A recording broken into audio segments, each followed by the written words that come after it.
Hi everyone, Armoured Pants here, and I have another premium tank for you in the German line, the Tier 8 tank destroyer, the Skorpion G, which is in the store at the moment. We're going to have a look at the tech spec first, we're going to look at the Blitz hanger. But before we get on to that, let's have a look at the price. It's 17,500 gold, fully equipped and with this stinging camo. But what's that in real money? Well, it's €50. What's that after, because of Brexit, about 20 quid? No, it's 52, about 52 British pounds, and it's about 60 US dollars, something like that. I haven't looked in the US store, but let's say it's approximately that, right? So it's a lot of money for a tank, which is basically a pixelated tank, a bit of code that sits on a server, right? So we need to bear that in mind when we're reviewing this tank. It is a lot of money. Now it's in the kind of Rim Borsig line, if it was a tech line tank. Very little armor but big gun, etc. So like the Rim, we would use chocolate to max out the view range. I think it's important for TD to like this. The gun is like that. It's on the Stuart ML, the bottom gun on the Rim, and the Jagdpanzer 2 and the Ferdinand, etc. It's this 128mm gun. It has a 9.69 second reload, which is actually not bad at all for a big gun like that. Not as good as the Jagdpanzer 2, but much better than the Rim, for example.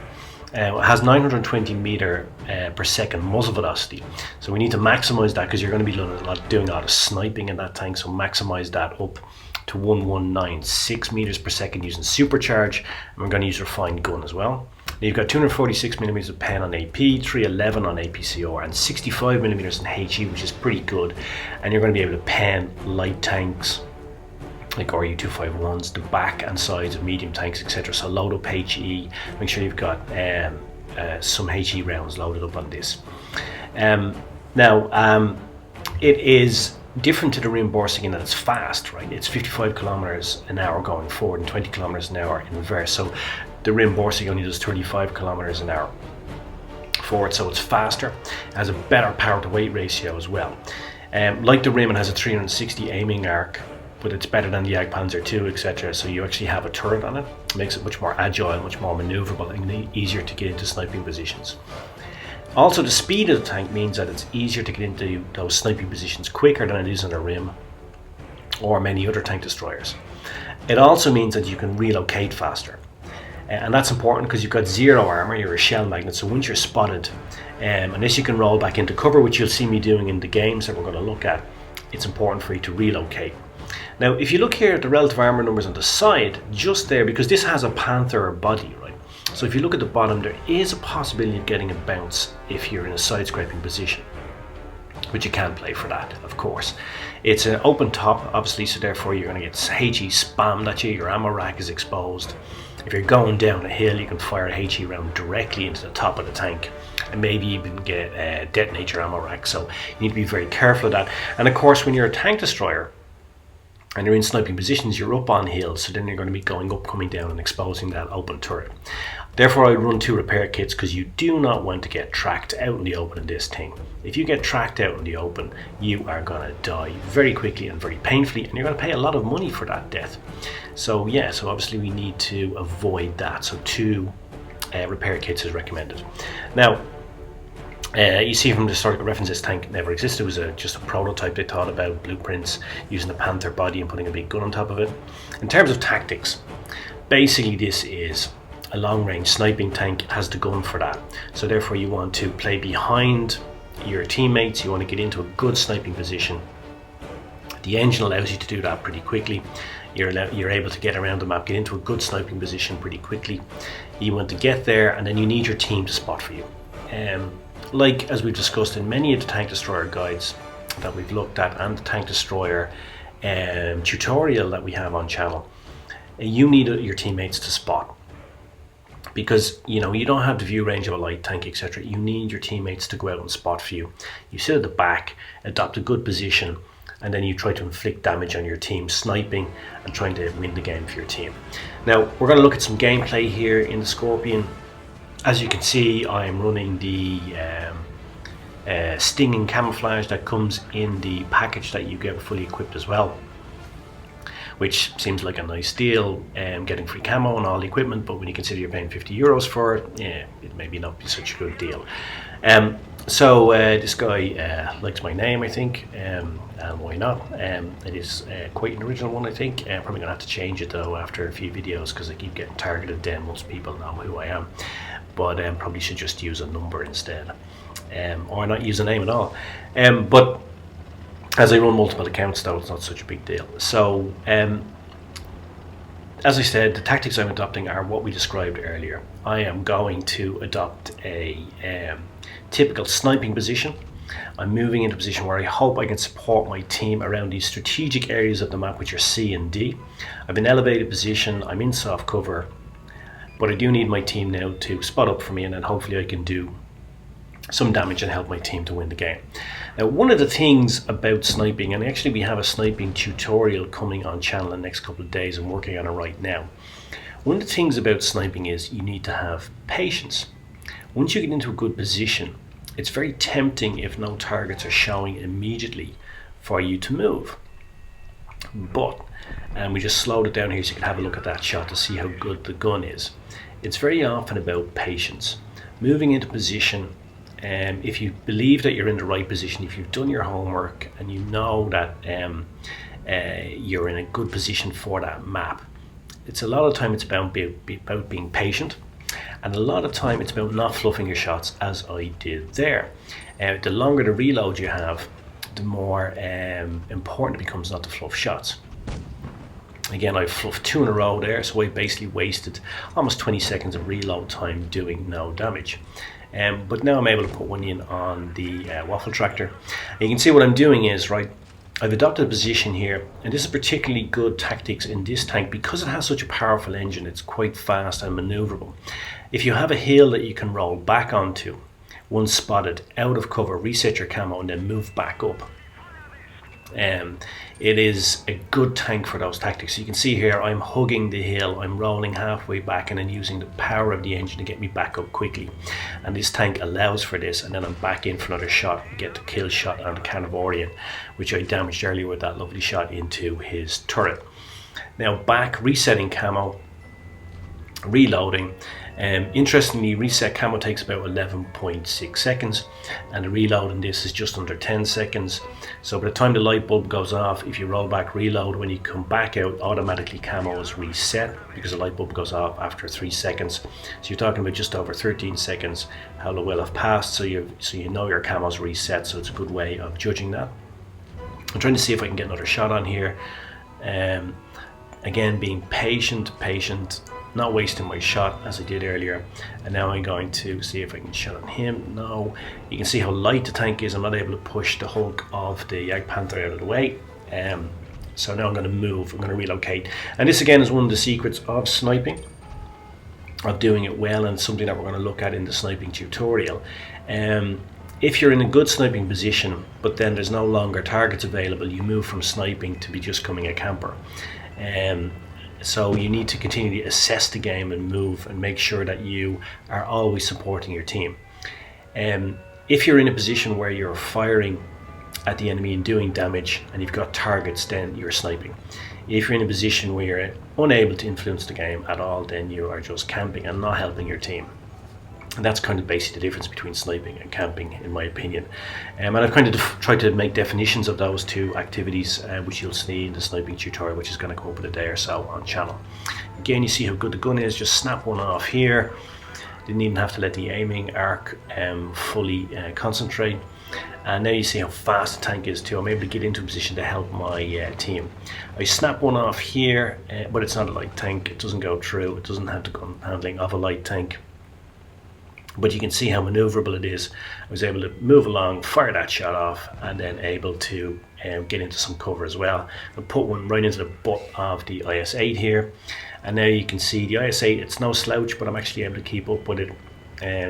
Use the power and speed of that engine, and then I get the last kill. And solid enough game in Skorpion. I think it was one of my first games in it as well, so I was happy enough with that.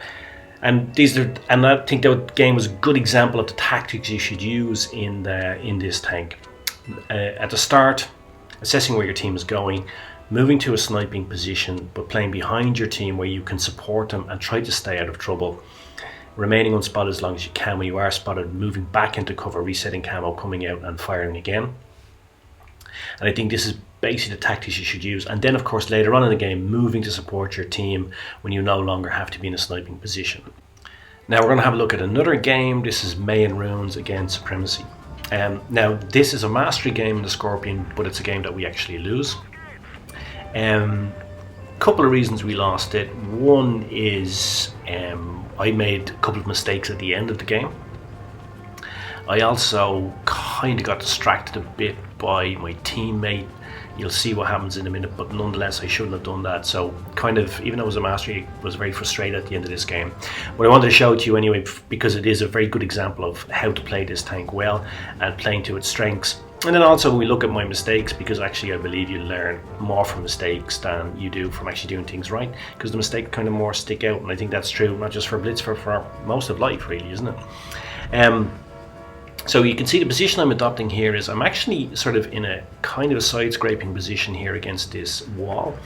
If you remember, went back to the tech spec when we looked at the slow it down here by the way to have a look at the gun in action. It's really good gun. Now I'm moving into this sort of side scraping position.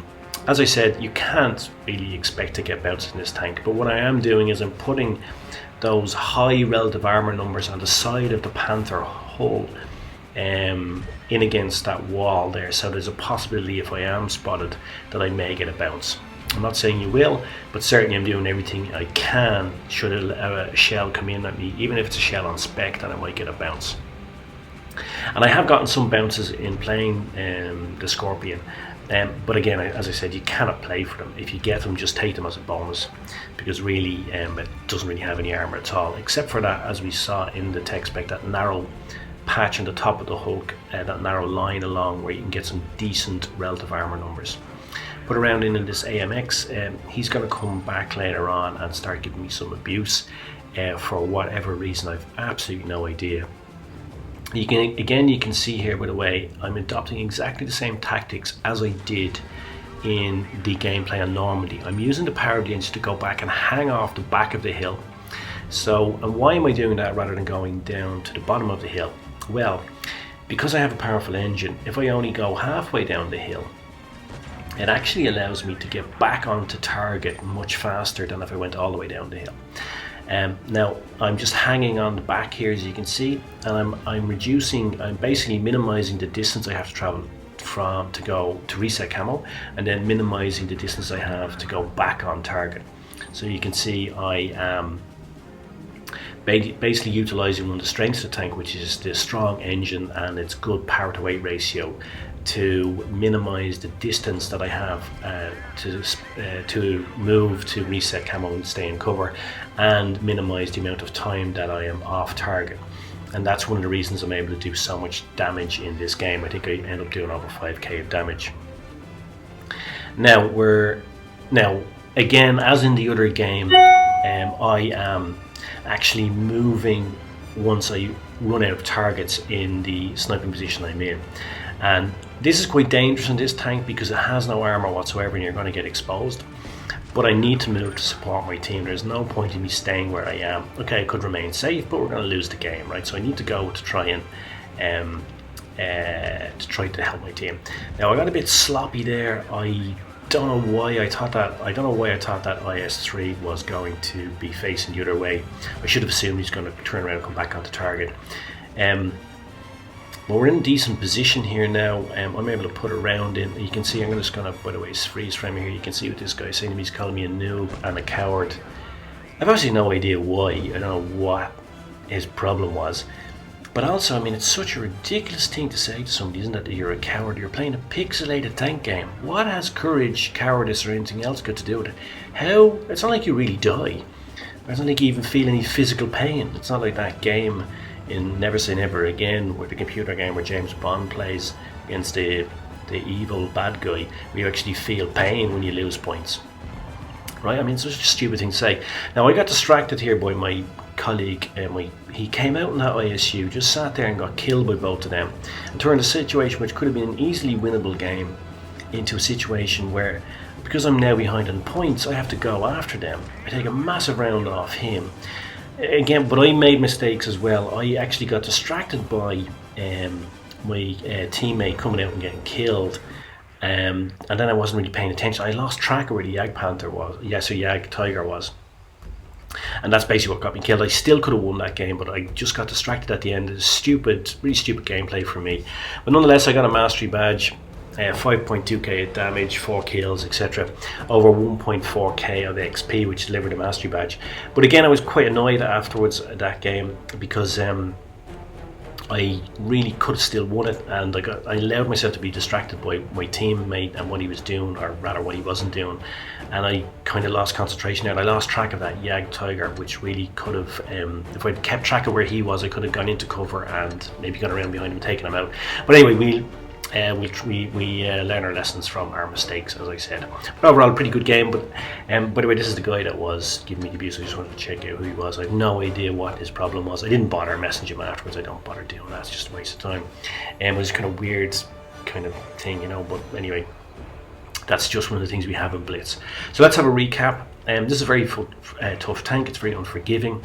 And there's no shame if you struggle at that, especially at the start, and especially if you haven't played this type of tank before. If you've played the Rim before, or the Waffle Tractor, then you'll probably be good at this. But if you haven't played them before and you want to get this as a premium, you're going to struggle a bit at the start. It's not for everybody, so this play style may not suit you at all.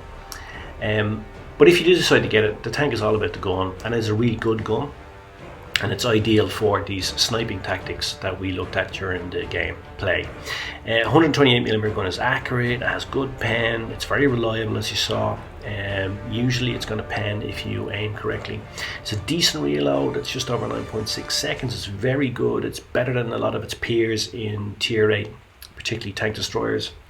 And you should therefore use supercharge to max out your muzzle velocity. Taking it up from 920 to 1196 meters per second is important, particularly when you're sniping.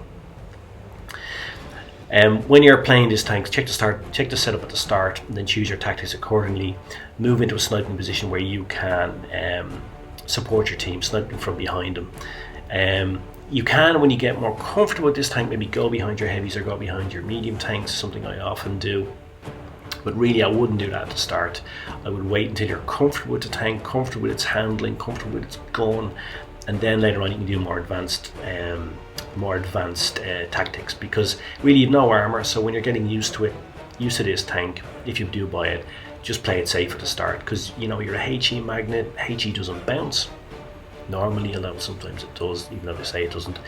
But HE doesn't bounce, you're going to get hit all the time. So basically keep safe, particularly at the start. Play from behind your teammates, get comfortable with the tank. And as you get more familiar with it, then you can maybe do a bit more advanced tactics like support, like going behind your heavies or going behind your meds. You do need a good team though for this tank. You need your team to spot for you. And much like the Rim and all those other unarmored tank destroyers, you need your team to spot for you. You can't redo on your own. So there you go, that's the tank review. I hope you enjoyed it. The music was Tchaikovsky, Dancing Sugar Plum Fairy, and on the second game it's Ravel's Bolero, which is made famous by a dance routine by Tom Vlandine in the 80s. I don't think anybody heard of the piece of music before that. So I hope you enjoyed it, I hope you found it useful, and I guess all remains for me to say is cheers Mush, and pants off.